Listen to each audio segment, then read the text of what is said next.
Okay, more graphing. So now we're going to talk about another way to graph when we're in standard form. So we've already graphed one way in standard form, and we're going to review that first before I show you another way. So that's what this is, quick review. So what we want to do is we want to change this equation into vertex form and sketch the graph. All right, so here's what I have to change this into vertex form. Again, vertex form, ax plus or minus h squared plus or minus k. So this is what I'm looking for, vertex form. So because I have this a term, I have to factor that out. So I have y equals 2 x squared plus 2x minus 1. I take half of this middle term. Half of this middle term is 1. And so I would have 2 x plus 1 squared. Now, normally I would say what value do I need to go from 1 to negative 1? But remember, I have this 2 here. So when I multiply this by 2, what value do I need to go from 2 to negative 1? So I'm here at 2, and I want to go to negative 1. So 1, 2, 3. So this is going to be negative 3. And this is my vertex form. Okay, so if I graph this, I know my vertex happens at negative 1, negative 3. So negative 1, negative 3 is right here. My a value is 2. So if I go over 1, I go up 2. Over 1, I go up 2. So this is what my parabola looks like. All right, so a couple of questions. If x equals 0, so let me rewrite my equation here. And I have y equals 2x squared plus 4x minus 1. So this is the equation that I started with.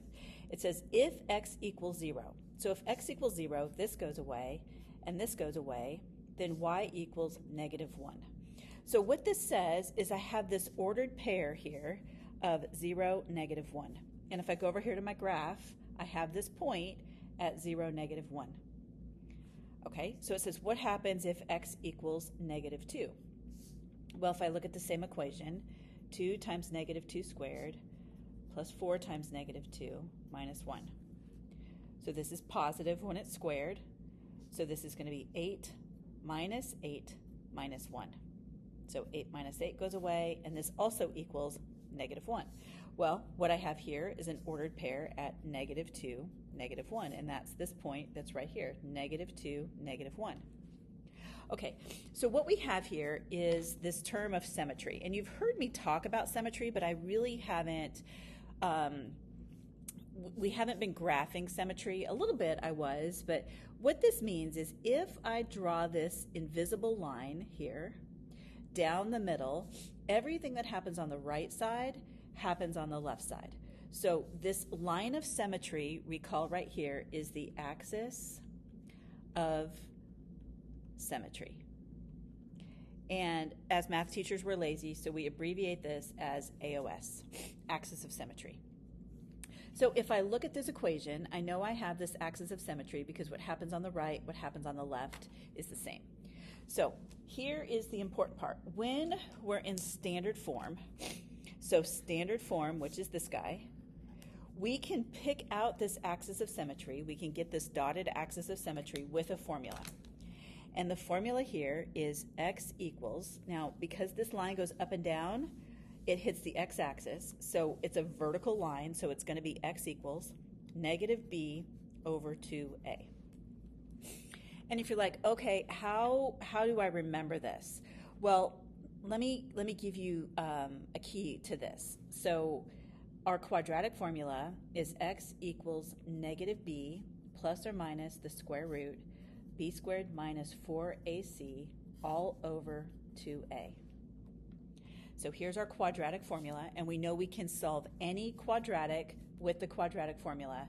And so what I hope you notice is this.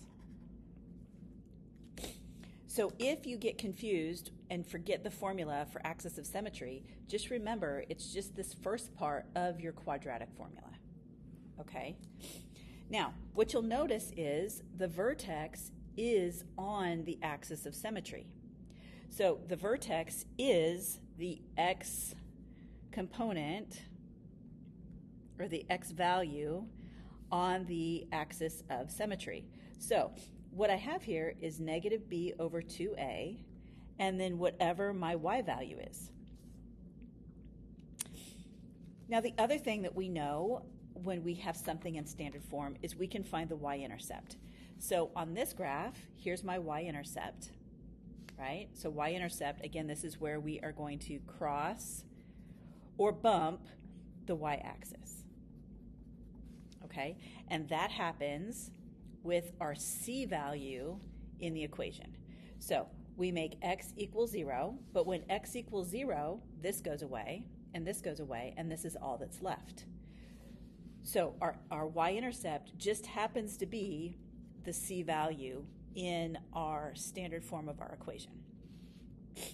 Okay, so this is the same equation that we had up above, and we know what it graphs like. We know this, so we're going to solve it this way in standard form and not do complete the square. So my axis of symmetry, x equals negative b over 2a. So this is going to be negative 4 over 2 times 2, because the a value is 2, which is negative 4 over 4, which is negative 1. Now, if we look up here, we see that the axis of symmetry is negative 1. So I can go ahead and sketch this axis of symmetry right here at negative 1. Now, the vertex, this value is the x value of the vertex. So whenever I get this, I can just plug negative 1 in. I'm just plugging it in. So now, to figure out what the y value is, I'm going to take this negative 1 and plug it into the original equation. So I would have 2 times negative 1 squared plus 4 times negative 1 minus 1.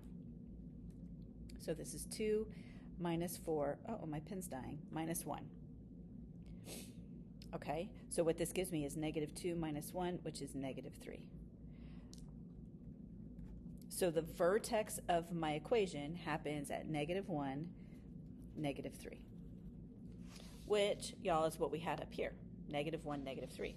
So we know the vertex. We also know that this value opens up too. So I have this slope, right? Not really slope, but I have a slope where I go over 1 and up 2, which would be this point. And this would be this other point. So my slope, I'm going to say, is going to be over 1 up 2. All right? And that happens on both sides. But if I look at the y-intercept, let me come down here where I have some room. The y-intercept is when x equals 0. So if my equation is 2x squared plus 4x minus 1, and this equals 0, and this equals 0, the y-intercept happens at 0, negative 1, which is this point right here. So in this case, we don't really have another point because we found this based on our slope, but we have our y-intercept. Y-intercept and that slope point are the same in this case. Okay, let's flip it over and try again. So here's another one. Oh, here we go. And so I know these values of A, B, C. My A value is 1, my B value is negative 6, and my C value is 3. And if I want to find my axis of symmetry, x equals negative b over 2a. So negative b is going to be 6 over 2a is 2. So this value here is going to be 3. So I know from my graph, let me do this in color. I have this axis of symmetry at x equals 3. Now, what I know is that this is the x component of my vertex. So now I have to plug this 3 in to find the y component. So 3 squared minus 6 times 3 plus 3. So this gives me 9 minus 18 plus 3, so negative 9 plus 3. So this happens at negative 6. So this component is 3, negative 6. 1, 2, 3, 4, 5, 6. So it's right here.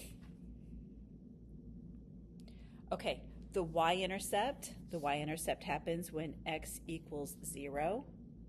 So if I come to my equation, this is 0 and this is 0. So it happens at the point 0, 3. So I go over here, 1, 2, 3. Now, One thing that I didn't talk about is really this axis of symmetry, the logic of the axis of symmetry. So what this says is if I went over 1, 2, 3 to get to this point, then I have to go over 1, 2, 3, and I have the same point on the other side of the axis of symmetry. So when we have points, whether it's a y-intercept or some other point, we know that it's an equal distance on both sides from the axis of symmetry. If I take my paper and fold it in half, it's going to look the same on both. Okay? Now, my other point is going to be my pretend slope, and my pretend slope here is just 1. So I go over 1 and up 1, and that's my other point. So if I look at this graph, it's going to look like this. Okay. All right. Let me do a couple more here, and then we'll be finished with this and get to practice. So this is pretty quick. So axis of symmetry: x equals negative b over 2a. So 12 over 6, which is 2. So right here, axis of symmetry happens at 2. My vertex, I know that that value is going to be 2. Now I have to go plug it in. So 3 times 4, 2 squared, minus 24, 12 times 2, plus 6. So I have 12 minus 24 plus 6. Minus 12 plus 6. So this is going to be negative 6. So I went through that pretty quick. If you need to plug that in your calculator, do that. This is just, I'm trying to get through the math here quick. So 1, 2, 3, 4, 5, 6. So here's my vertex. My y-intercept happens when x equals 0. So this is going to happen at 0, positive 6. This goes away. This goes away. I'm left with positive 6. So 1, 2, 3, 4, 5, 6. And my other point, I'm just going to do slope, and I'm going to put that little air quotes there because it's not slope, but we know with this first point it works. Here's what I know. My a value this time is equal to 3. So I don't go over 1 and up 1. I go over 1 and up 3. 1, 2, 3. Same on this side. So my parabola, yeesh. Pretty pointy. You don't want it that pointy. I gotta fix that. That's gonna kill me. We want this parabola to be more rounded. Looks kind of like a reindeer, a little Rudolph right there with the red nose. Anyway, okay, so what we know is that this is gonna be narrow because this is a coefficient of 3, so we knew that this had to be narrow. Okay, I'm gonna pause this video and I want you to do the last one and then come back and check your answers. Okay, this one had a couple yucky numbers in there, so go ahead and check your answers here. Here's what my graph looks like, and you see that because my intercept here is 0, negative 31, it's my little comments, y-intercept is somewhere down here at negative 31. I don't know. Obviously, I can't graph that, but it's going to be way, way, way down here. What's important, though, is because we got the second point with our slope here that we're able to at least get the shape of our parabola. Okay, see you in class.